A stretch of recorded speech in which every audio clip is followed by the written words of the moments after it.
The Ukrainian offensive has commenced, and we ponder the potential outcomes and disastrous consequences that may ensue from its success or failure. To begin with, a clarification is necessary. This is not a counteroffensive, rather, it is an offensive initiated by Ukraine. Russia's winter offensive failed to materialize, leaving room for Ukraine to take the initiative. Following the previous offensive in the fall, Ukraine has been preparing for a second major military campaign to repel the Russian invaders from its territory. This endeavor has come at great cost, particularly for the frontline Ukrainian soldiers who have borne the brunt of casualties. Although the exact number of troops withdrawn from the warfront is unknown, estimates suggest around 10 brigades, comprising 30,000 to 50,000 soldiers. This has strained the Ukrainian front and hindered significant counterattacks. Russia, in its contribution to defeating Russia, deployed all available soldiers to the Bakhmut region. President Zelensky's decision to hold the town at all costs, despite internal and external criticism, proved strategically advantageous. Ukraine traded one of its soldiers for an estimated 4 to 5 Russians. As the summer offensive unfolds, reports indicate serious setbacks for the Bakhmut line on the Russian front. International criticism of Zelensky's decision to defend Bakhmut was likely a deliberate misdirection, signaling to Russia that he was diverging from his American and NATO advisors. This encouraged Russia to commit more troops to a Pyrrhic victory akin to Thermopylae. A Ukrainian soldier astutely remarked, "We are very lucky that they are so stupid." Indeed, Russian incompetence has played into Ukraine's hands, with other calamities, such as the Battle of Volodar, further impeding attempts to attack weakened Ukrainian lines. Russian ineptitude has unintentionally created fortunate circumstances, allowing Ukraine to remove a significant portion of its combat power from the front for months of training with NATO advisors. The training received by Ukrainian forces during this extensive period focused on operating in conjunction with new Western equipment, including Challenger and Leopard tanks. The much-anticipated introduction of these tanks, along with new self-propelled artillery pieces and a fleet of Western armored vehicles, marks a pivotal moment. These tanks, especially the Leopards, Challengers, and soon-to-come Abrams, are ideally suited to hunt down and destroy Russian forces. However, acquiring proficiency in utilizing these advanced weapons necessitated extensive training from Ukraine's elite tankers, requiring their temporary withdrawal from the front line where they were most needed. Although not without setbacks, such as the dispatch of elite Kraken special forces to stabilize the front in Bakhmut, which had been intended to remain fresh for the summer offensive, the stage has been set for Ukraine. Russia has inadvertently played a significant role in designing its own defeat. The debate continues regarding the commencement of the Ukrainian offensive.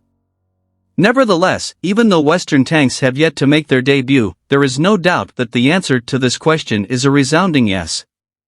Before embarking on any major military operation, it is customary to undertake shaping operations. These military strikes encompass small raids, long-range attacks, and deep reconnaissance behind enemy lines. One of the initial indications of Ukraine's entry into this phase was the infiltration of small groups across the Dnipro River.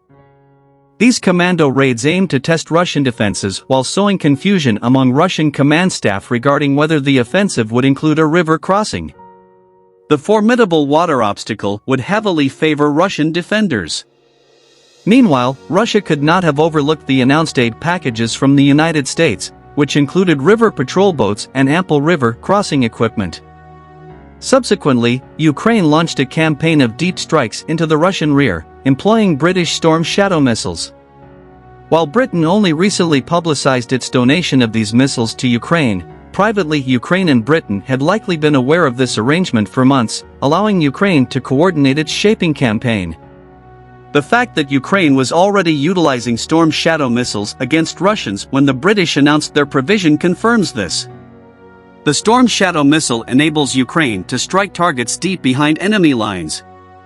Following the provision of HIMARS by the United States, Russia was forced to relocate its supply depots and command posts several kilometers from the front. Although these facilities were out of range for HIMARS, they remained within reach of Storm Shadow, which boasts a range of 550 kilometers, equivalent to 299,200 bald eagle wingspans, for our American viewers. The announcement of Storm Shadow's arrival shortly before its deployment caught Russia by surprise, enabling Ukraine to successfully destroy multiple ammunition depots and military targets as far east as Luhansk. Unfortunately, Storm Shadow missiles are a more limited resource compared to the relatively inexpensive GMLRS rockets utilized by Ukrainian HIMARS. However, Russia felt the impact of these strikes, resulting in supply shortages at key frontline locations like Bakhmut. This weakened Russia's ability to resupply and coordinate its frontline troops, providing Russian figurehead Prigozhin, the head of Wagner PMC, with ample fodder for complaint as he stokes his ongoing conflict with the Russian Ministry of Defense, or more accurately, the entire Russian government. Phase 3 of Ukraine's shaping operations may have included a psychological operation directly involving Prigozhin and Wagner. Ukrainian intelligence publicly alleged that Prigozhin had offered to trade Bakhmut for intelligence on Russian military positions, seeking to save face and minimize losses by capturing a strategically insignificant town in exchange for valuable intelligence that Ukraine could use to devastate regular Russian military units. Prigozhin denied these allegations, but it is highly probable. It aligns with credible reports of Wagner leaking intelligence to the Ukrainians on senior Russian military officers who subsequently faced the wrath of HIMARS. Given the ongoing dispute with the entire Russian government, it is plausible that Prigozhin sought to strike a deal with Ukraine. Consequently, Prigozhin's relationship with the Russian government has deteriorated significantly, with him bordering on full-blown treason. He has recently warned that Russia will suffer a resounding defeat in the face of the Ukrainian offensive, urging President Putin to transfer 200,000 soldiers directly to him to halt the advance. Prigozhin has also cautioned that ongoing incursions by the Russian Freedom Legion and the Russian Volunteer Corps into the Belgorod region will result in significant territorial losses along Russia's southern border. His most alarming prediction, however, was that the Russian government would retaliate with tactical nuclear weapons on its own soil, and Russian generals would soon face firing squads. Prigozhin has become an intriguing character, and it is becoming increasingly difficult to dismiss the idea that he is secretly linked to Ukraine's plan for victory. Prigozhin, a natural opportunist, gains nothing from the ongoing conflict in Ukraine except for the money awarded to Wagner through government contracts and the chance to undermine his chief rival, Sergei Shoigu, the head of the Russian Ministry of Defense. However, it now appears that Prigozhin has set his sights higher. Flyers featuring Prigozhin's pictures and proclamations that he is a true frontline leader, not a bunker bitch, have been circulating in Moscow. It is well known that Putin has multiple bunkers for domestic and foreign trips, and his personal home is often referred to as a bunker. While it cannot be confirmed that Prigozhin was behind the mysterious flyers, the timing is noteworthy, considering the upcoming Russian elections. Prigozhin currently trails Putin in the polls by only 3%, although elections hold little significance in Russia.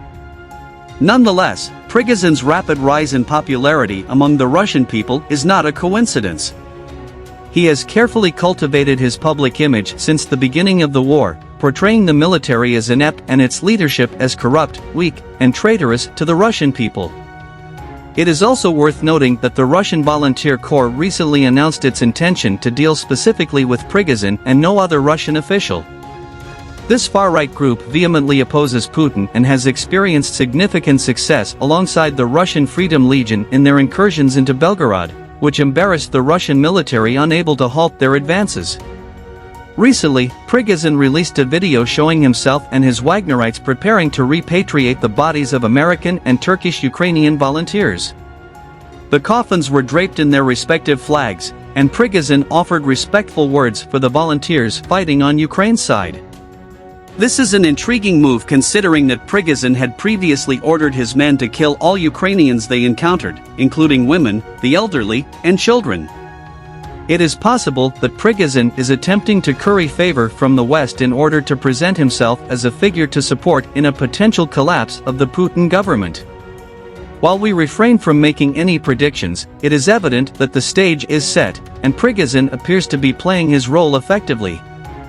A collapse of Putin's regime, fueled by ongoing failures in Ukraine and internal conflicts, could be the opportunity Prigozhin seeks. Alternatively, he may orchestrate the collapse himself, considering he now commands a military force that rivals Russia's own and garners the respect of a significant number of its members.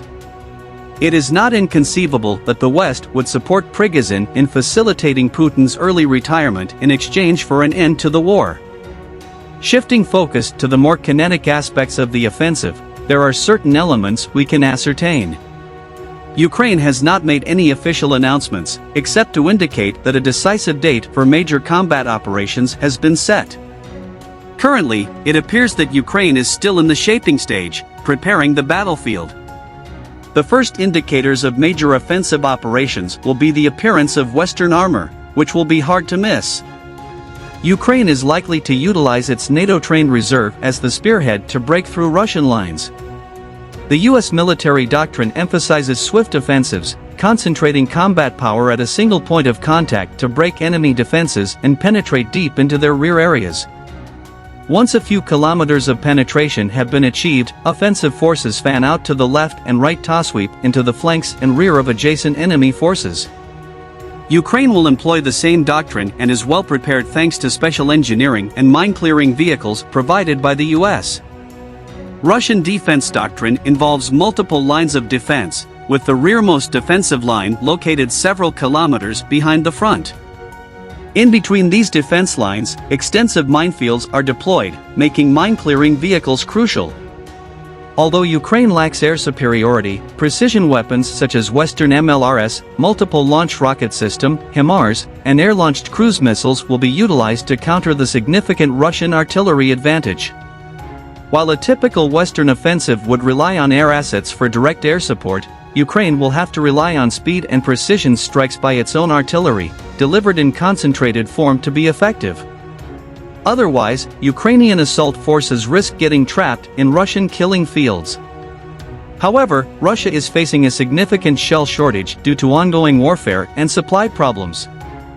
This is why it is crucial for Ukraine to launch effective shaping operations targeting ammunition depots and supply centers before the offensive. In January, Ukraine initiated a psychological operations campaign targeting Russian soldiers and their families through the widespread dissemination of videos. These efforts, coupled with the significant casualties inflicted on Russian forces, have had an impact on mobilized Russians. The real question is where Ukraine will strike. Many theories suggest that the most likely target for the expected offensive is Zaporizhia. Recent reports from Russia indicate heavy bombardment of their positions in the Zaporizhia front.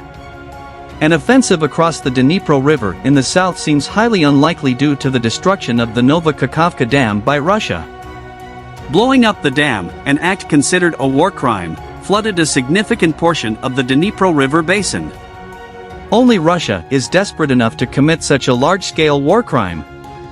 This act has made it nearly impossible for Ukraine to attack in the south towards Crimea. However, Zaporizhia is a probable target. Breaking through Russian lines there would provide Ukraine a direct path to Mariupol, a city where the Azov battalion previously held off thousands of Russians in the early stages of the war. Taking Mariupol is strategically important as it would divide Russian forces and sever Russia's ground lines of communication to Crimea. Subsequently, Ukraine would likely focus its efforts on destroying the Kerch Bridge, sealing Crimea's fate. Ukraine has repeatedly expressed its intention to liberate Crimea, and the summer offensive is expected to set the stage for the decisive battle of the war. If Putin loses Crimea, it could be the end of his rule, as the Russian elite and the people may tolerate a dictator but not a weak one. However, as Ukraine pushes further east, it enters separatist territories where it transitions from being a liberator to an invader. This could significantly hamper the offensive as forces are forced to allocate resources to counterinsurgency operations. It could slow down the offensive and even bring it to a standstill. One thing is certain, Ukraine is determined not to lose this war. The West has firmly pledged its commitment to Ukraine through a joint NATO proclamation that the nation will join the alliance after the war. Deliveries of F-16 and possibly F-15 fighter jets are expected in significant numbers this year. The mounting war crimes committed by Russia, including the destruction of the Novokakhovka Dam, are only strengthening the resolve of the international community to support Ukraine.